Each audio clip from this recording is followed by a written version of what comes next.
What's up guys, it's me Jeremy.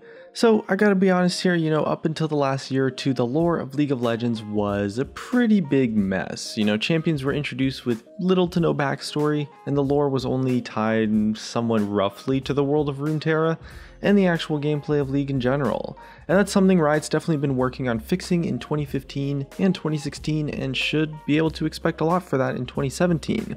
So I wanted to take a look and highlight the change in approach that they've made when it comes to lore and storytelling in general, and how they tie it into the game that we actually play. So if you guys enjoyed the video, definitely hit that like button, and let's begin.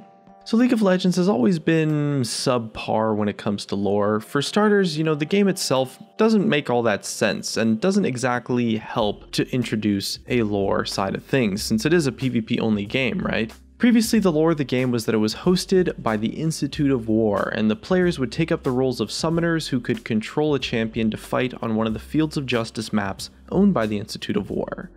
Most champion backstories ended with a reason for why they chose to join up and participate in the battles, but most of the time those reasons didn't actually make a lot of sense, since there's no limit to why certain champions are picked. For example, you could say that the League of Legends battles were started so that Noxus and Demacia could fight things out in a more controlled way, but then why can they be on the same team, or fighting against people from a totally different faction that's unrelated?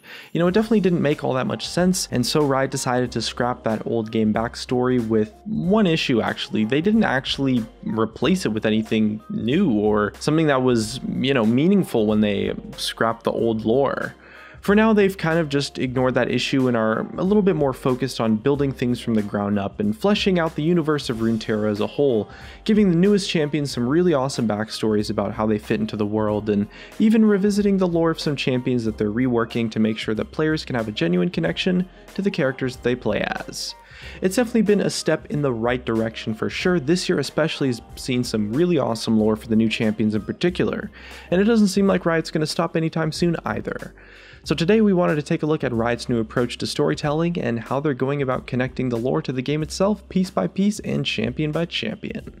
So Riot Ant and Oz gave the best description of the new method Riot are using to do this. He explained something fundamental about stories for different franchises, essentially that the deeper that you go into the fine details of the worlds, the more there is to discover about them. For people that enjoy the lore or the stories behind the games, movies, books, or whatever else, the thing that often keeps bringing them back are those little details that, get you asking questions or making you wonder what else there is that you just don't know about yet. It's those small little details that spark the imaginations of the users, and Riot are making a focused effort to make sure that everything is really fully fleshed out from the ground up, simply because there's pretty much nothing more rewarding than just an avid reader being aware of that super small detail that's later addressed or maybe revealed more later in depth down on the road. An example Riot Ant and Oz gives is from Star Wars, how during A New Hope they mentioned the Clone Wars, which was a pretty massive event in the history of the franchise. And these little hooks to other parts of the story are so valuable because people remain curious about them, making it really satisfying when the answers finally get revealed or when the story is built upon further. He also compares this to being knowledgeable about a franchise, then seeing, a little snippet after the credits of a movie from that franchise, and maybe seeing a face that's familiar to you, but not to the average viewer that isn't so invested into the franchise in a hardcore way. It's like a little reward for being on the same page as the creators, and it's this kind of feeling that Riot really wants the readers of their lore to have when they introduce new details or champions. Let's say you were brushing up on the lore of your favorite champion that was maybe reworked, and you noticed a character mentioned that you'd never heard of before, and that there was maybe no other mention of that character anywhere else in the lore. You'd be curious about that character's existence and what role they played in the universe, even though they might be overlooked by other people. Then let's say Riot releases a new champion and you recognize the character as the same character that you were aware of from the lore from the other story before. You get super excited, it'd be super awesome. You probably feel like a really cool connection to that new champion that they introduced, which makes you equally excited for that new champion to try them out in the game and learn all about them.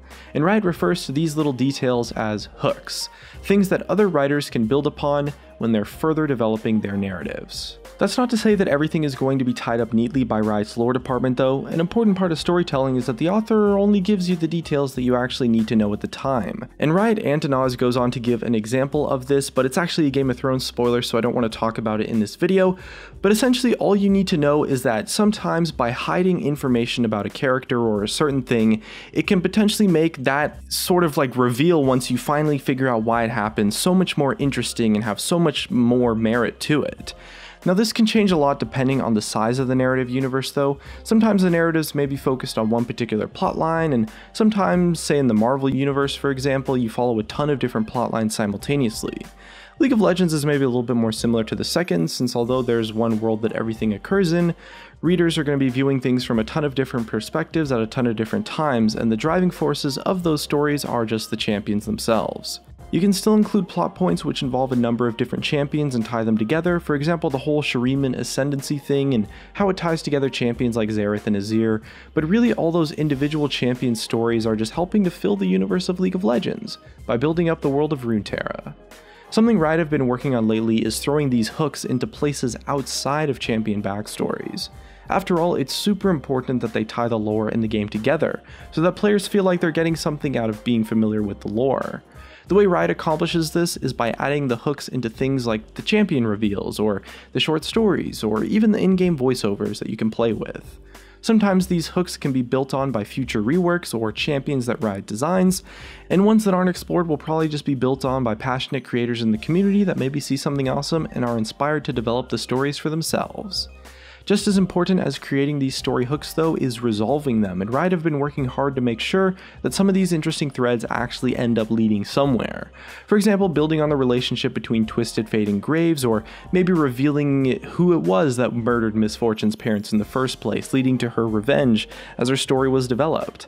At the same time, Riot are creating completely new pieces of narrative aimed at moving the story forward in terms of just the general timeline.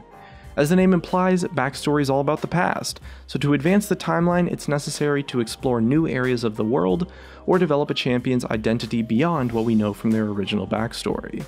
There's a lot of things that we know from the backstory that make us curious about the future for the champions. Good examples maybe being mysterious characters like the sea that Caitlyn's always hunting down, or where the other Darkened race characters other than Aatrox are.